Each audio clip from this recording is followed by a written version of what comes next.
Assalamualaikum warahmatullahi wabarakatuh. Salam waras untuk semua kaum sarungan, kaum rebahan, dan kaum yang mulai curiga. Kenapa banyak orang ngaku cucu Nabi, tapi kok makin hari makin mirip manajer MLM?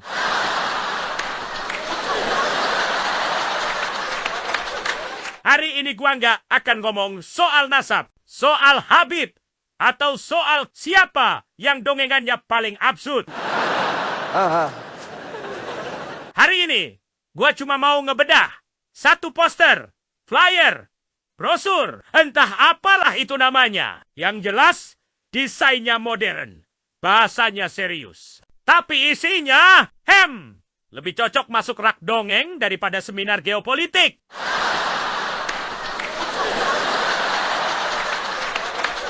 Ini bukan flyer biasa, Wel. Ini flyer sakral, karena di dalamnya ada kata-kata keramat. NU perlu kader petarung tangguh. Wih, serem. Berasa kayak mau bikin Universitas Avenger versi sarungan.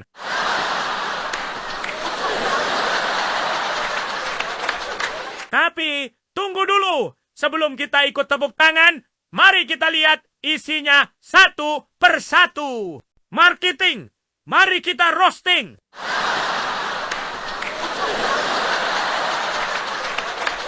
Gus Yahya bilang, NU perlu kader petarung tangguh. Tapi kenyataannya, yang jago riset, berani bicara fakta, dan punya nyali bantah klaim nasab palsu, malah dipecat. Yang jadi petarungnya justru dilucuti.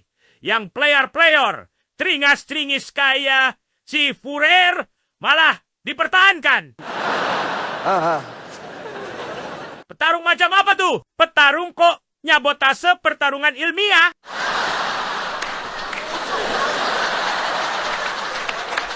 NU katanya tak bisa netral. Tapi pas ada konflik soal nasab Baklawi, NU malah pura-pura netral. Husnudon aja, jangan suudon. Itu cucu Nabi loh. Well, DNA-nya haplogrup G, bukan J1. G itu bukan Gabib, itu gagal Arab.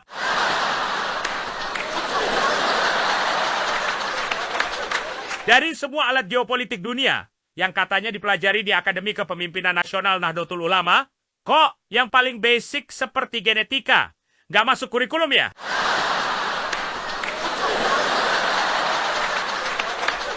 Gus Yahya bilang, jika tak bertarung, NU hanya jadi korban. Wah, ini quotes yang cocok banget buat lomba motivasi anak SD. Tapi kalau buat organisasi sebesar NU, kok kesannya kayak main Mobile Legends tapi lupa setting strategi.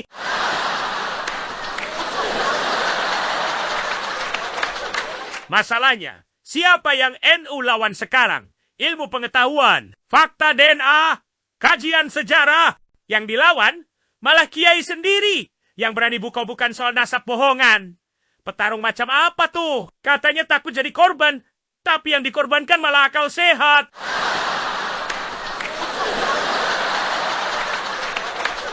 Kalau NU takut jadi korban, kenapa diam aja waktu Nadiin disuguhi dongeng Habib Baklawi? Yang jadi korban siapa? Ya, umat Nadiin sendiri.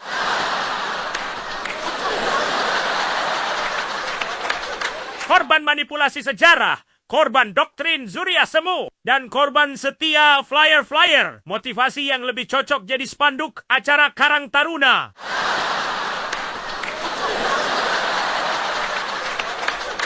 NU takut jadi korban, tapi justru ikut pelihara narasi nasab full husnudon, nol verifikasi.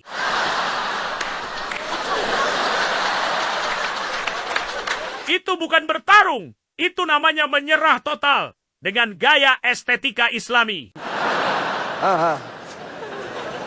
Gus Yahya bilang lagi, AKNU hadir untuk cetak kader strategis, bukan sekadar karbitan. Iya sih, tapi strategis di bagian mana? Strategis dalam menghindari topik nasab atau strategis karena ewuh pekewo sama pihak yang ngaku cucu Nabi tanpa bukti DNA.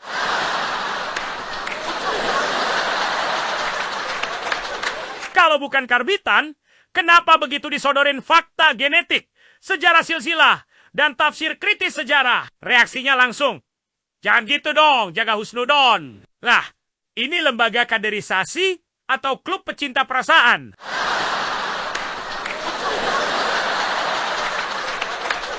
Cetak kader strategis, tapi strategi pertama malah memecat kader tangguh kayak Kiai Imad, yang justru bawa data, tafsir, dan akal sehat. Yang dipertahankan, kader player-player dan keringas-keringis Muki bin Kabib, meski haplogropnya G, alias nggak Arab.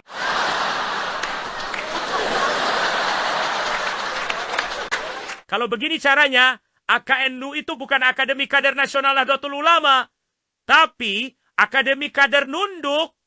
Nunduk ke simbol, nunduk ke narasi, nunduk ke darah palsu.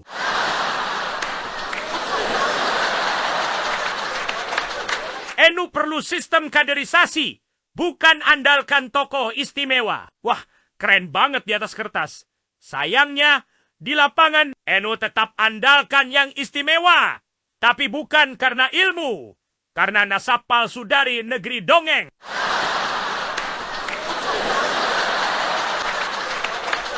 Katanya, sistem kaderisasi. Tapi Kiai Imad, yang jelas hasil dari sistem ngaji. Kritis, akademis, loyal ke akidah, dan data. Malah disingkirin. Sementara tokoh seringas-seringis, Muki bin sinetron keturunan, yang kalau ngomong lebih banyak quotes kabut daripada dalil, malah dipertahankan kayak pusaka.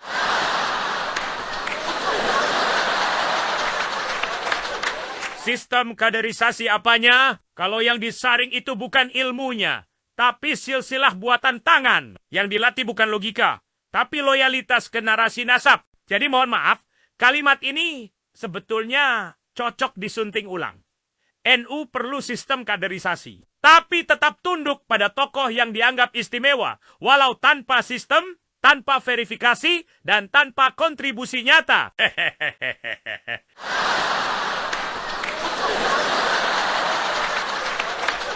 Peserta belajar langsung dari aktor geopolitik dunia. Wih, keren banget. Kedengerannya kayak santri-santri kita disuapin analisis dari Henry Kissinger. Di ghosting sama Trump. Terus disapa setan Nyaho di grup WA.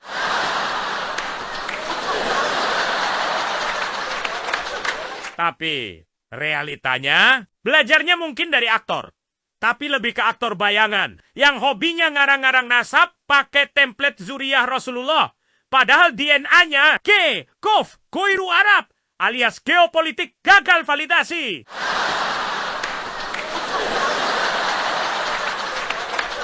Kalau benar belajar dari aktor geopolitik dunia, kenapa pas mau basul masail nasab, malah disabotase, Gus?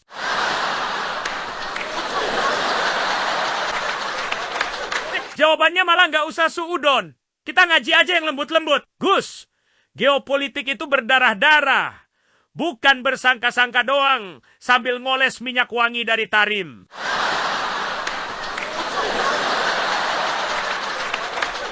Lagian aktor geopolitik dunia mana yang ngajarin? Kalau mau disegani, pura-pura aja. Jadi keturunan Nabi, dijamin rakyat Nahdlatul Ulama bakal nurut.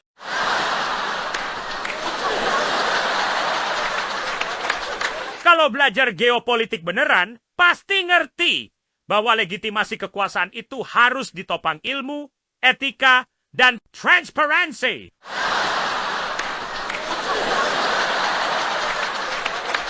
Bukan silsilah palsu dari kitab copy paste, yang bahkan kakek-kakek di Madura udah nggak percaya. Jadi maaf nih, daripada belajar dari aktor geopolitik dunia, kesannya malah jadi figuran di sandiwara nasab internasional.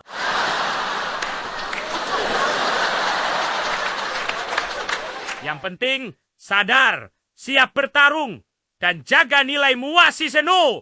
Wah, slogan ini cocok banget kalau Wenu lagi casting buat jadi Power Rangers versi sarungan.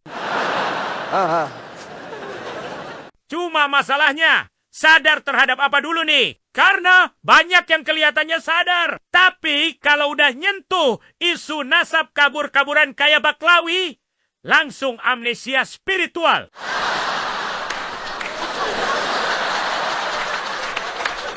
Tahu-tahu, jaga adab.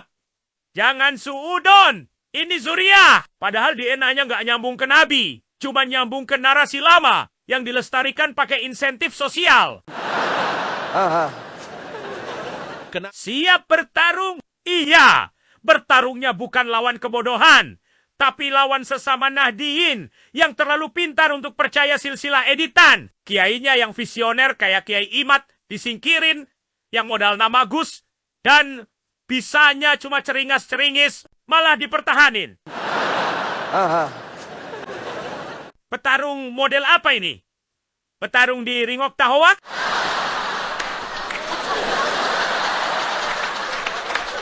Dan bagian paling lucu dan jaga nilai muasi senu. Gus, para muasi senu itu mewarisi nalar. Bukan narasi karbitan, tapi warisan itu tidak dipakai. Entah diumpetin di mana. Yang kelihatan cuma dua hal. 1. Fanatisme pada gelar. 2. Ketakutan luar biasa pada kritik. Jadi, mari kita revisi slogannya jadi lebih jujur. Yang penting, jaga muka. Hindari fakta, dan lindungi mitos keturunan Semo. Demi stabilitas organisasi. Takbir.